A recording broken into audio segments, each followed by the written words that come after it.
अचानक Indian Gen Z जो है उन्हें पॉलिटिक्स में काफ़ी इंटरेस्ट आने लगा है।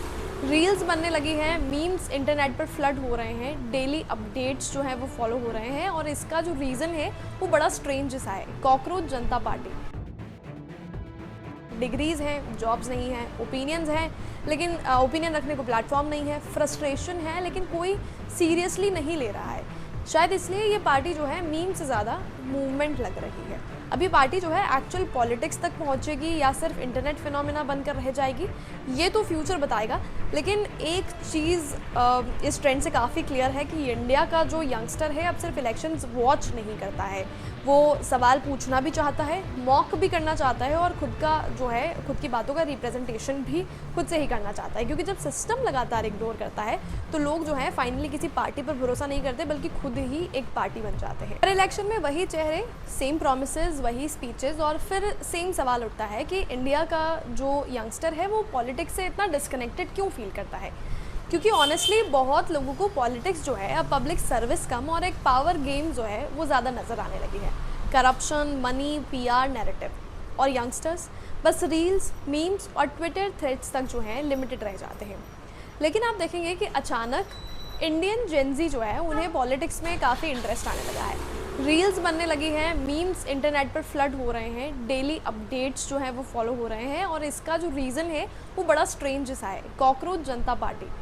बिल्कुल सही आपने नाम सुना है, नाम काफ़ी फ़नी है लेकिन इंटरनेट जो है वो इसे जोक की तरह बिल्कुल भी नहीं ले रहा है, वो उसे मूड की तरह ट्रीट कर रहा है। इस पार्टी के जो फाउंडर हैं वो है अभिजीत, पॉलिटिकल कम्युनिकेशन स्ट्रेटजिस्ट हैं, नैरेटिव और डिजिटल पॉलिटिक्स पर काम करते हैं।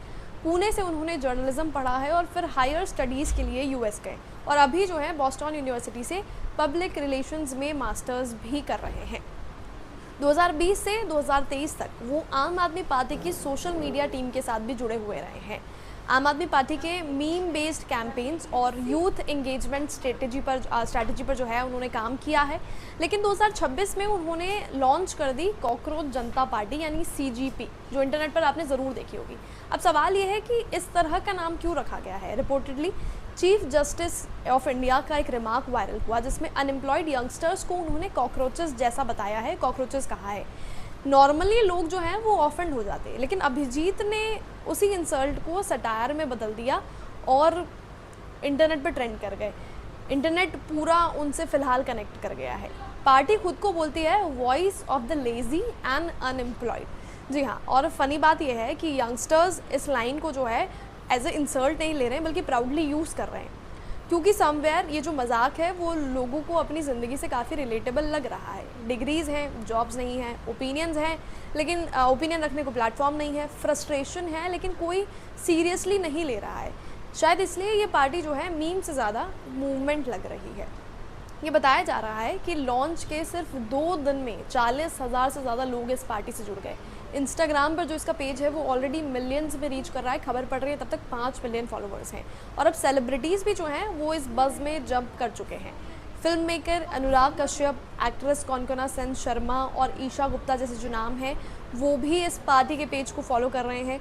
इसके अलावा उमर रियाज, अभिषेक निगम, उर्फी जावेद, नगमा मिरासकर, पूरब झा, शफाक नाज, इस तरह के जो नाम हैं क्रिएटर्स और टीवी फेसेस वो भी इस ट्रेंड को फॉलो कर रहे हैं। कॉमेडियन कुणाल कामरा और पंजाबी सिंगर और एक्ट्रेस हिमांशी खुराना भी जो है सोशल मीडिया बस का अब हिस्सा बन चुकी है। अब इस पार्टी का मैं आपको मैनिफेस्टो बताती हूँ, वो भी आप सुनिए। जो ये पार्टी है कॉकरोच जनता पार्टी सीजीपी, ये कहती है कि अगर कोई एमएलए या एमपी पार्टी बदलता है तो 20 साल तक इलेक्शन नहीं लड़ पाएगा। दूसरा उनका मैनिफेस्टो है कि अगर किसी सिटीज़न का लेजिट वोट डिलीट होता है तो इलेक्शन बॉडी पर एक्शन होना चाहिए। तीसरा कि वुमेन को 50% रिजर्वेशन मिलना चाहिए। बिजनेसमैन ओन मीडिया हाउसेस पर सवाल उठने चाहिए, उन्हें क्वेश्चन करना चाहिए। और ऑनेस्टली इंटरनेट पर लोग कह रहे हैं कि ये जो सटायर है, सटायर तो है लेकिन फैक्ट्स भी हैं। अब सबसे वायरल चीज़ आपको बताते हैं कि इसकी एलिजिबिलिटी क्राइटेरिया क्या है, यानी कि आप इस पार्टी से कैसे जुड़ सकते हैं। अगर आप लोग जो कि हमें देख रहे हैं वो अगर अनएम्प्लॉयड हैं, लेज़ी हैं, 11 घंटे ऑनलाइन रह सकते हैं और प्रोफेशनली रैंट कर सकते हैं, तो बस आपको फिर उसके आगे कुछ नहीं करना है। कॉन्ग्रेचुलेशंस, आप ऑलरेडी क्वालिफाइड हो चुके हो इस पार्टी को ज्वाइन करने के लिए। अब ये पार्टी जो है एक्चुअल पॉलिटिक्स तक पहुंचेगी या सिर्फ इंटरनेट फिनोमेना बनकर रह जाएगी, ये तो फ्यूचर बताएगा। लेकिन एक चीज़ इस ट्रेंड से काफ़ी क्लियर है कि इंडिया का जो यंगस्टर है अब सिर्फ इलेक्शंस वॉच नहीं करता है, वो सवाल पूछना भी चाहता है, मॉक भी करना चाहता है और खुद का जो है खुद की बातों का रिप्रेजेंटेशन भी खुद से ही करना चाहता है। क्योंकि जब सिस्टम लगातार इग्नोर करता है तो लोग जो है फाइनली किसी पार्टी पर भरोसा नहीं करते बल्कि खुद ही एक पार्टी बन जाते हैं। और शायद यही इस पूरी जो कहानी है उसका बिगेस्ट पॉइंट है। क्या इंडिया का पॉलिटिकल सिस्टम यंगस्टर्स को रिप्रेजेंट करने में इतना फेल हो चुका है कि अब वो कॉकरोच जनता पार्टी बनाने पर आ गए? क्या ट्रेडिशनल पार्टीज़ अब जेन ज़ी की लैंग्वेज को बिल्कुल समझ ही नहीं पा रही है? या फिर ये फर्स्ट साइन है उस जनरेशन का जो वोट भी करेगा, मीम भी बनाएगा, रील्स भी स्क्रॉल करेगा और सिस्टम को भी साथ साथ रोस्ट करता रहेगा? आप कमेंट करके हमें ज़रूर बताना कि कॉकरोच जनता पार्टी सिर्फ क्या एक मीम है या फ्रस्ट्रेटेड यंगस्टर्स का एक्चुअल मूड है। मेन स्ट्रीम पॉलिटिक्स में सीजीपी का कितना रोल रहने वाला है उसको हम आगे ज़रूर डिस्कस करेंगे, लेकिन फ़िलहाल यूथ सीजीपी पर क्या सोचता है कमेंट में लिखकर हमें ज़रूर बताएं। फिल्टरलेस के साथ मैं हूँ किंजल और कैमरा पर्सन सानिया।